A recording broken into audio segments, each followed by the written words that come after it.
Kay dependent man ang ekonomiya sa Sugbo sa koleksyon sa simbahan sa mga Jesuits diya sa Bohol. Unya nailog man daguhoy ang labing dagko nga mga simbahan diya sa Bohol. Napalayas man niya ang mga Hiswita.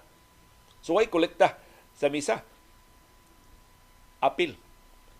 Usa tos mga factors na kapabangkaruta sa ekonomiya sa di ako higayon nga gi-abolish ang gobyerno sa Sugbo kay di na maka-finance ang colonial government. Wa may kita. Nadungan sabdo sa mga Moro raids. Katusigi sang pangatake ang mga Moro sa Mindanao dinhi sa ato mga kadto. Naapektuhan sa bang ekonomiya sa Sugbo ni atong higayuna. Og ikatulong nga factor adto mao tong higayuna nga ilang gi palayas ang mga insik gikan sa parian. Ilang itong giinitan ang mga insik, gipalayas ang mga insik gikas parian. Diha sila ka-realize na putol ang atong trade with Mindanao.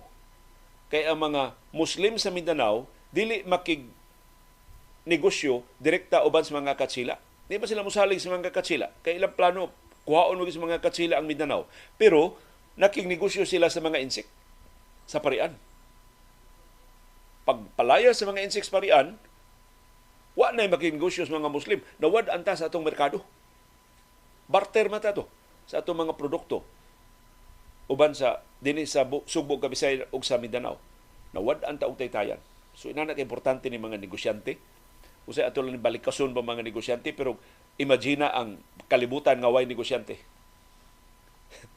Ang mga negosyante may nagdaan ng pagkaon, gikas umahan pa doon sa kamerkaduhan aron sayo natong paliton.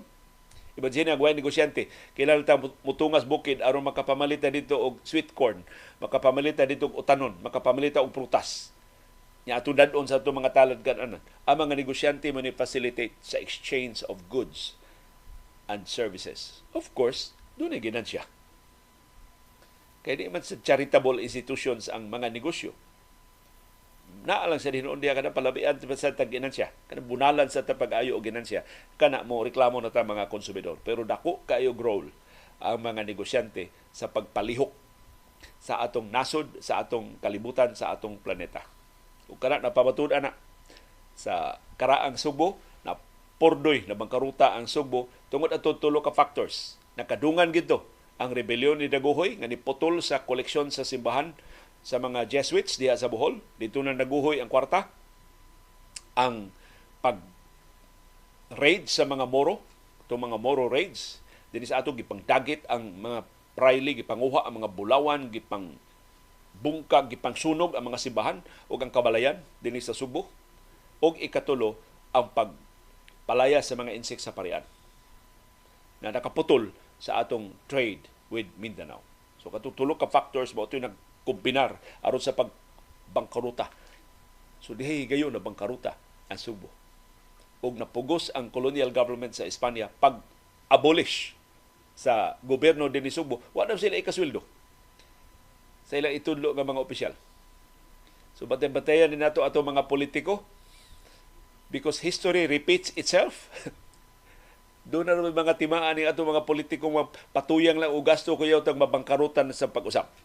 Nasab pa pag-usap.